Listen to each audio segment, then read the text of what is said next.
Hello everyone. In this lecture, I will explain Maxwell's equations, and they are very important in electromagnetic theory. Okay, and it is a important application of vector calculus. Okay, so in all there are four Maxwell's equations. Now I will explain all these one by one, and we are going to see what are the differential forms of all these Maxwell equations and as well as integral form. So first Maxwell equation, which is Gauss law in electrostatics. Okay, and it states that the total electric flux, so double integral over S, Gauss law states that the total electric flux through a closed surface S is equal to 1 upon epsilon naught times the net charge enclosed by that surface S. Okay, I repeat it once again. Gauss law states that the total electric flux through a closed surface S is equal to 1 upon epsilon naught times the net charge or total charge enclosed by that closed surface S, and there here epsilon naught is permittivity of free space. So this is the first Maxwell's equation, and if I want to write this in differential form, in fact this is integral form of this first Maxwell equation, so I will write this in differential form. So if I apply Stokes theorem to the left hand side, so value of this surface integral is equal to value of this volume integral. What is this volume integral? Del dot E bar into dV is equal to 1 upon epsilon naught times. Now charge, this can be written as, see, I can write Q is equal to triple integral over V rho into dV, where rho is what? Charge per unit volume, that is charge density. So 1 upon epsilon naught times Q, this can be written as triple integral over V rho into dV. So if I remove the integral sign, which is volume integral on both sides, it means we can say that del dot E bar is equal to rho upon epsilon naught. And moreover, in short, this can be written as del dot B bar is equal to rho, where we say that epsilon naught E bar is equal to B bar. So this is integral form of first Maxwell equation, and this is differential form. Del dot E bar is equal to rho upon epsilon naught, or del dot B bar is simply rho. So this is first Maxwell equation. This is in integral form and this is in differential form. Now we will discuss about second Maxwell equation. This is first, so I will write second Maxwell equation, which is Gauss law in magnetism.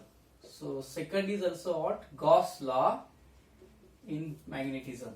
Okay, so it states that the total magnetic flux through any closed surface S, V bar dot ds bar, okay, it is always 0.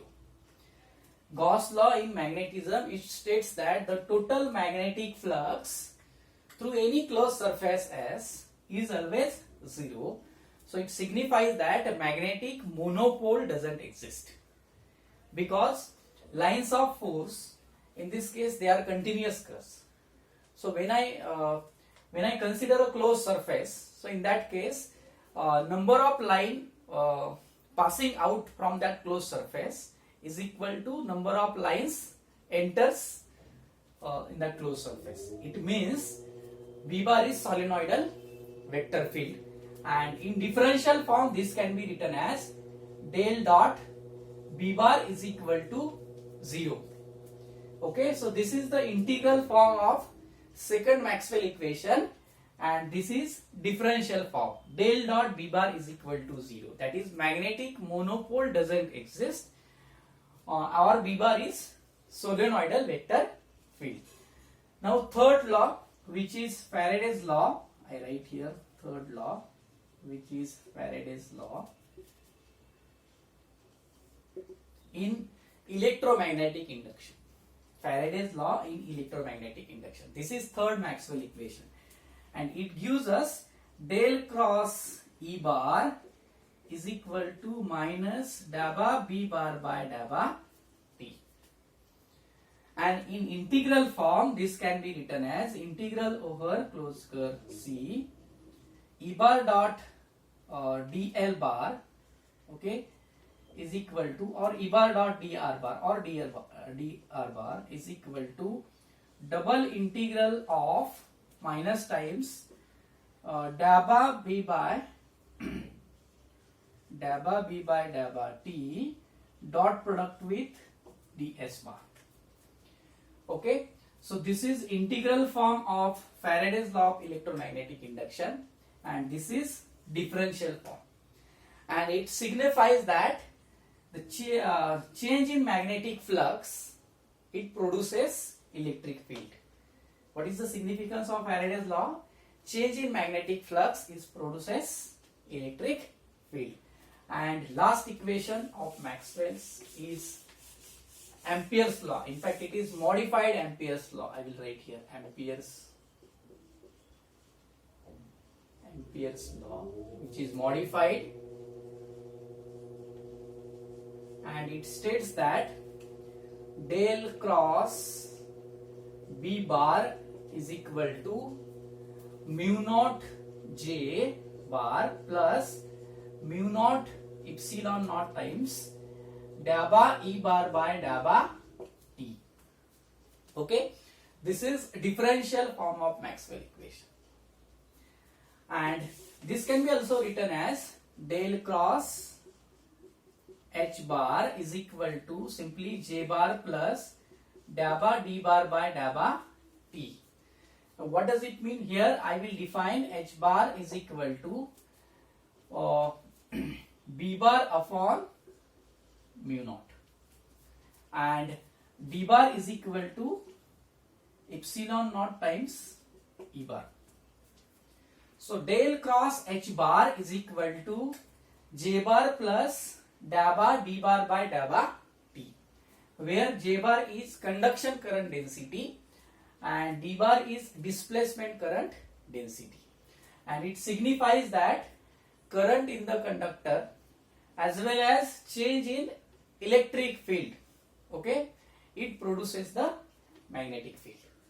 This is the significance of fourth Maxwell equation, and in integral form this can be written as, now I write this in integral form, it is simply integral over closed curve C H bar dot dl bar is equal to double integral over S J bar plus dabba D bar by dabba T dot product with ds bar.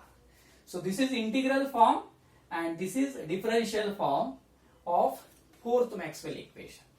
Okay, so these four Maxwell equations, they are very important in electromagnetic theory, and how the vector calculus, it plays the significant role in deriving or in modifying like differential and integral form of this Maxwell equations.